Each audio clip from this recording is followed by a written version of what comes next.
एक बार हम बहन जी को अगर 23 में मान लेते हैं कि बहन जी प्रधानमंत्री होंगी तो हम इनके साथ हैं, नहीं है तो हम अलग चुनाव लड़ेंगे। आप नीतीश कुमार के जानते हैं, कभी भाजपा की ओर तो कभी महागठबंधन की ओर, किधर चल देंगे किधर पलटी मार देंगे। ऐसा अगर देश का प्रधानमंत्री हुआ तो देश के ही लिए डूबेगा। नमस्कार, इनसाइडर लाइव देख रहे हैं आप और मैं हूं आपके साथ अमित झा। बहुजन समाज पार्टी की आज प्रेस वार्ता हुई है। आपको बता दें कि 2024 में लोकसभा चुनाव होना है, उसको लेकर 23 जून को जो है विपक्षी एकजुटता की बैठक भी होने वाली है। इसमें हो सके तो बहुजन समाज पार्टी जो है वो भी शामिल होगी, लेकिन उसके लिए एक शर्त होगा। शर्त क्या होगा? इधर नीतीश कुमार जो है खुद को पीएम का चेहरा मानते हैं, वहीं ममता बनर्जी भी कह रही है कि मैं पीएम के दावेदार हूँ। वही तमाम जो बहुत सारे ऐसे नेता हैं जो पीएम के अपने आप को दावेदार मानते हैं। लेकिन इस बीच बहुजन समाज पार्टी की मांग है कि अगर बहन मायावती जो हैं वो पीएम की दावेदार मानते हैं, लोग उनको उम्मीदवार बनाते हैं, तो फिर हम लोग एकजुटता को लेकर सोचेंगे। इन तमाम बातों को लेकर क्या कुछ करे अनिल सिंह, पहले वो आप सुनिएगा। बहुजन समाज पार्टी पूरी तरह से बिहार के अंदर भी तैयार हुई है कि 40 सीट पर लड़ेंगे और मजबूती के साथ लड़कर अपनी बहन मायावती को प्रधानमंत्री बनाने के लिए पूरा बिहार इकाई संकल्प ले चुका है और संकल्प लेकर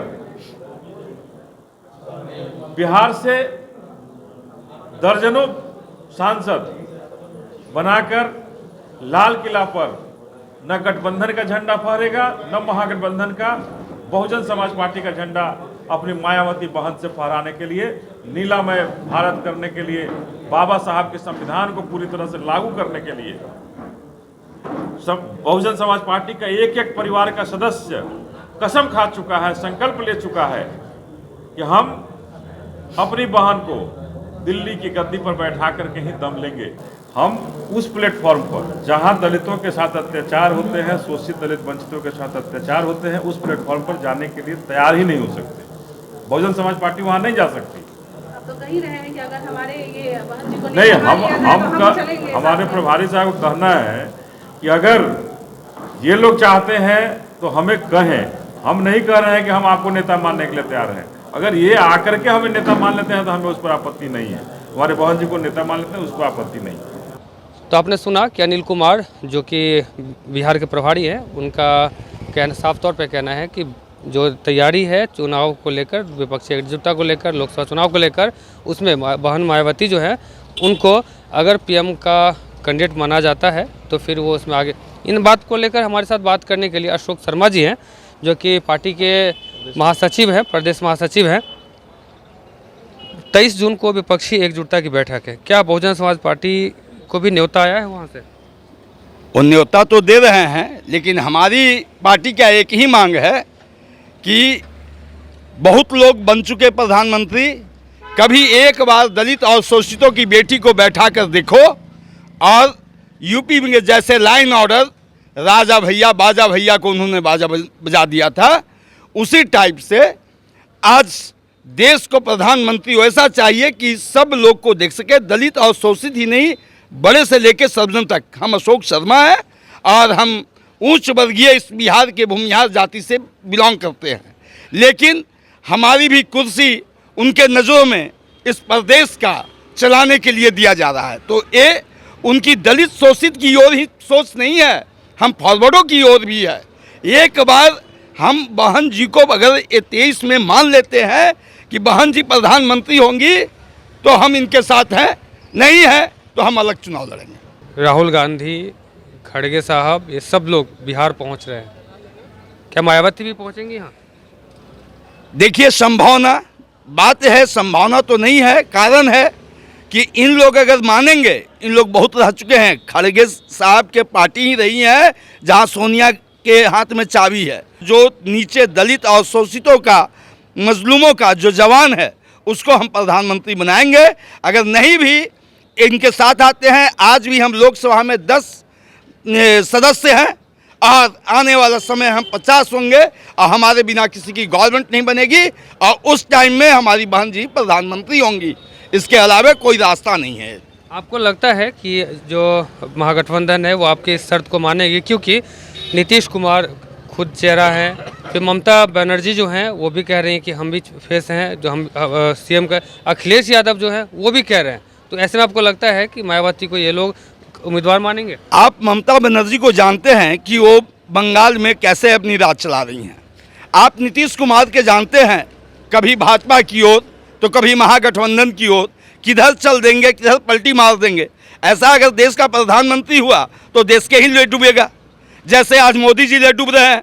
जितने बड़े इंडस्ट्रियल हैं वो इंडस्ट्रियल आगे बढ़ते चले जा रहे हैं। जो छोटे छोटे बच्चे हमारे जनरल पब्लिक का, जनरल आम का जो बच्चा है आज भूखे रोड पर मर रहा है, और अदानी और मदानी बड़े बड़े महल बांट रहे हैं। काहे कि उनके यहाँ से आता है।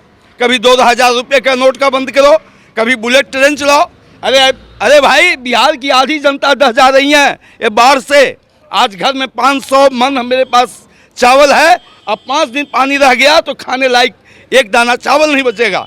उसको कभी सोचने की कोशिश करो, और ये सोचेंगी हमारी बहन जी। हमें पूर्ण विश्वास और आशा है।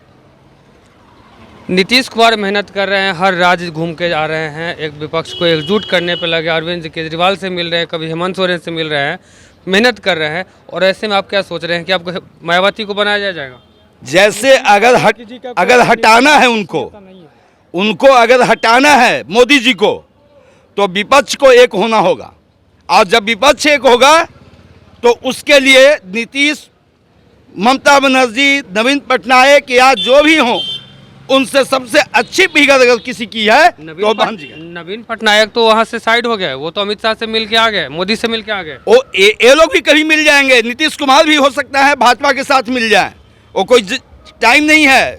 वो सांझ कुछ और सुबह कुछ और दोपहर कुछ, जैसे सूर्य उगता है वैसे नीतीश कुमार है। ऐसा प्रधानमंत्री तो इस देश का होना दुर्भाग्य की गति हो जाएगी। उन्होंने बैकवर्ड, फॉरवर्ड, दलित, महादलित, अति पिछड़ा, खाली वर्ग बांटने का काम किया है। उन्होंने जितने जाहिर शिक्षक है उसको पूरे को बहाल कर दिया है, जिससे आज हमारे बच्चों का भविष्य अंधकार में है शिक्षा का। जब नीचे तबके को शिक्षा मिल जाएगा फिर कोई रोकने वाला नहीं होगा। उस नीचे तबके वाले को मदद की आवश्यकता नहीं होगी। मदद चाहिए शिक्षा में। आज ये गवर्नमेंट बैठी है नीतीश और लालू जी का बेटा का, उन्होंने स्कॉलरशिप बच्चों का बंद कर दिया। ये कहाँ दर्द की बातें हैं, कहाँ शिक्षा में दे रहे हो? किसी औरत को बाल बच्चा होना है उसको पैसा दो, किसी को खाने के लिए जो अंत्योदय लायक भी नहीं है उसको भी पैसा दो, और एक बच्चा जो पढ़ने लायक है उसको स्कॉलरशिप नहीं दो। ये तो शिक्षा नीति से सीधा खिलाफ है। ऐसे लोग प्रधानमंत्री होंगे तो देश का शिक्षा ही नहीं सारी स्तर को नीचे ले जाएंगे। तो यह अशोक शर्मा है, इनका साफ तौर पे कहना है कि जिस प्रकार से सभी को एक बार मौका मिला है, इस प्रकार मायावती को भी एक बार मौका मिलना चाहिए, क्योंकि दलित की चेहरा है और कहीं ना कहीं समाज के लिए हमेशा आगे रही हैं। फिलहाल हमारे साथ बने रहे और देखते रहिए इंसाइडर लाइव। नमस्कार।